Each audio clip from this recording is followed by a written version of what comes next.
নমস্কার বন্ধু, শুভ সকাল। আমি রিয়া, আর রিয়া রয় চ্যানেলের নতুন একটি ভিডিওতে তোমাদের ওয়েলকাম। তো দেখতেই পাচ্ছ কত সকাল সকাল উঠে পড়েছি। এখন বাজে 5টা। তো উঠে সমস্ত কাজ সেরে ঘরের ঠাকুরকে খেতে দেওয়া হয়ে গেছে। আর এত সকাল সকাল সমস্ত কাজ সারার একটাই কারণ আজকে যাব বড় মার কাছে। প্রায় বিগত 1 থেকে 1.5 বছর ধরে ভাবছি যাব, কিন্তু যেতে পারিনি কোনো কারণে। সবসময় বাধা এসেছে। অনেকের মুখে শুনেছি ভগবান না ডাকলে নাকি তার কাছে যাওয়া যায় না, তাই হয়তো এতদিন যাওয়া হয়নি। তো আজকে তিনি ডেকেছে, তাই হয়তো যাওয়াটা সম্ভব হয়েছে। নতুন বছরের আগেই তার দর্শন পেয়ে সত্যি খুব ভালো হয়েছে। তো আমরা হাঁটছি, এখান থেকে বিধাননগর স্টেশনে যাব। তো এই দেখো বিধাননগর স্টেশনে চলে এসেছি। আর এখান থেকে ট্রেন ধরবো 6:30টায়, কৃষ্ণনগর লোকাল।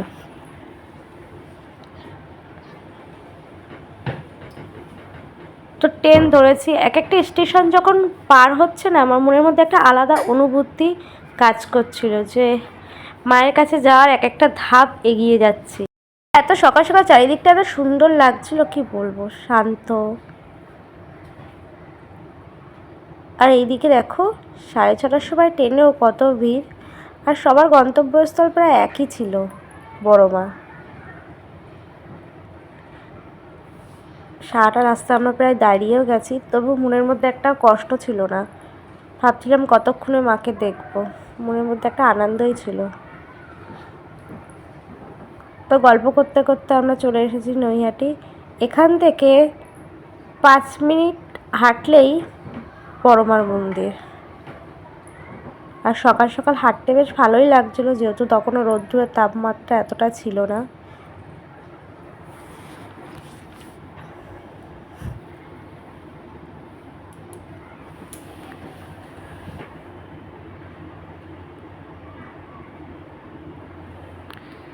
তবে হাঁটতে হাঁটতে আমরা মন্দিরের কাছে চলে এসেছি। লাইন দেখছো, বড় মাকে দর্শন করবো বলে ভোর 4টে থেকে এখানে লাইন পড়ে যায়। আর মন্দিরের সময়সীমা হচ্ছে সকাল 8টার সময় মন্দির খোলে, দুপুর 1টা পর্যন্ত। 1:30 থেকে 2:30 পর্যন্ত মায়ের ভোগ বিতরণ হয়। শনি মঙ্গলবারে খিচুড়ি প্রসাদ ভোগ দেয়, আদার্স দিনে ফল, যেটা আমি ওখানে লোকাল লোকেদের কাছ থেকে জিজ্ঞাসা করে জানতে পেরেছি। আর রাত্রির 8টা পর্যন্ত মন্দির খোলা থাকে, 3টে থেকে 8টা। তো দেখো আমরা যখন গেছি তখন সবে মন্দির খুলেছে, তাতেই কত ভিড়। আমরা তো অনেক পিছনে লাইন ছিলাম। কিন্তু এখানে একটা সুবিধা কি, একসাথে 50-60 জন করে ভেতরে ঢুকিয়ে দেয়। আর অন্য জায়গায় যেমন পুজো ভেতরে ঢুকিয়ে তালা দিতে থাকে, এখানে সেরকম নেই। তুমি ধীরে সুস্থে পুজোটা দিতে পারবে, যতক্ষণ ইচ্ছে মায়ের কাছে থাকতে পারবে, মাকে তোমার মনের ইচ্ছে কথা জানাতে পারবে। তো এত লাইন, আর রোদ্দুরটা যেহেতু তাপটা আস্তে আস্তে বাড়ছিল, আমরা ক্লান্ত হয়ে বসে পড়েছিলাম রাস্তার ধারে। তো এখানে বসে গরম লাগছিল বলে আমরা যে দোকান থেকে পুজোর ডালা নিয়েছি সেখানে চলে গেছিলাম কুলারের হাওয়া খেতে। আর দোকানটা যেতে না যেতেই আমাদের লাইন চলে এসেছে, দেখো। তো আমরা উঠে আবার লাইন দিতে চলে এসেছিলাম। আর এই মায়ের পুরুষ মুখের কাছে গিয়ে আলাদাই একটা অনুভূতি, মানে চোখ দিয়ে জল চলে আসছিল। এতদিনের অপেক্ষার অবসান শেষ পর্যন্ত ঘটলো। 2 চোখ ভরে মাকে দর্শন করতে পারবো, নিজের মনের মনস্কামনা মাকে জানাতে পারবো।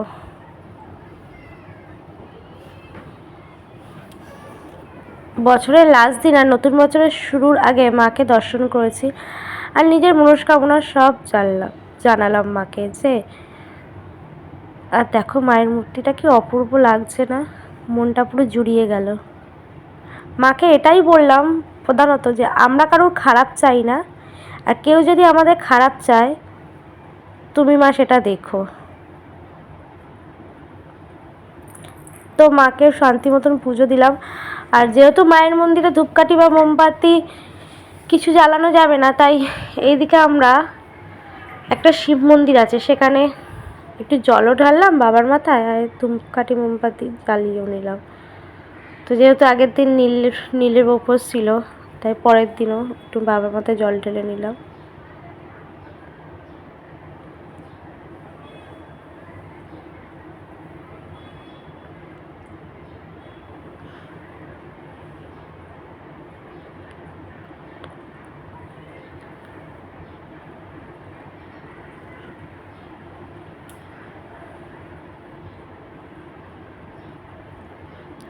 তারপরে খুব খিদে পেয়ে গেছিলো আমাদের, যেহেতু আগের দিন আমার উপোস ছিল আর পরের দিন প্রায় 12টা বেজে গেছে পুজো দিতে, তো খুব খিদে পেয়ে গেছে, তাই একটু কচুরি খেয়ে নিলাম সাথে চা। টিফিন ছেড়ে আমরা বাড়ির উদ্দেশ্যে রওনা দিয়ে দিয়েছি। আমরা সেদিনকে একটা অদ্ভুত জিনিস দেখলাম, যে এত ভিড়ের মধ্যে আর মায়ের স্থানে কোনো ভয় বা কোনো পাপের কোনো ভয় নেই মানুষের মধ্যে। এখন মানুষ এতটাই নির্মম হয়ে গেছে, দিন দুপুরে চুরি করছিল একটা পিতল কাঁসার দোকান থেকে। তো তারপরে তো তাড়াহুড়ো করে আমরা স্টেশনে চলে এলাম, কারণ আগের ট্রেনটা আমরা মিস করে গেছি, পরের ট্রেনটা ধরতেই হবে। আর পরের ট্রেনটা যদি 11:30টার মধ্যে দমদমে পৌঁছে দিতে পারতো, তাহলে দমদম থেকে 11:30টার সময় পাতিপুকুরের ট্রেনটা আমরা ধরতে পারতাম। কিন্তু কোনো কারণে আমাদের একটু লেট হয়ে গেছিলো, আর 11:30টার থেকে দমদমের ট্রেনটা একটু আগেই সেদিনকে ছেড়ে দিয়েছিল, তো তার জন্য আমরা ওই ট্রেনটাও রীতিমতন মিস করে গেছি।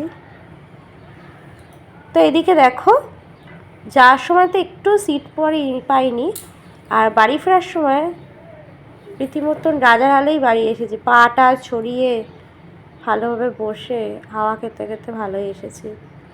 আর সেদিনকে মানে অসম্ভব একটা গরম পড়েছিল। আর এইদিকে দেখো সুমিতদা সবসময় আমার ছেলের পিছনে লাগে, তো এইভাবে হাসি ঠাট্টা করতে করতে আমরা দমদমে চলে এসেছি। আর আমরা 6জন একসাথে থাকলে কি করে যে একটা দিন বা কেটে যায় আমরা বুঝতেই। এখন দমদম থেকে আমরা টোটো ধরবো, তার জন্য আমরা এখন টোটো স্ট্যান্ডের দিকে হাঁটছি। আর এই টোটোটা যাবে ফাঁড়ি পর্যন্ত, ভাড়া 10 টাকা। আর ফাঁড়ির থেকে কিছুটা হাঁটলেই আমাদের বাড়ি। তো টোটোতে উঠে পড়েছি, টোটোওয়ালা টোটো চালিয়েও দিয়েছে। আর বলতে বলতে আমরা প্রায় বাড়ির দিকে পৌঁছে গেছি। এখান থেকে যে যার বাড়ির দিকে রওনা দেবে। আর ও দেখো কত পিছন থেকে হাই করছে। আর এইদিকে আমরা আমার বাড়ির দিকে চলেও এসেছি। তো এখানে আমি বলছিলাম আমার মুখ চোখের অবস্থা খুবই খারাপ রোদ্দুরে গরমে, আর শরীরটা যেহেতু খুব একটা ভালো ছিল না, তাই ভিডিওটা কন্টিনিউ করলাম না, এখানেই শেষ করলাম।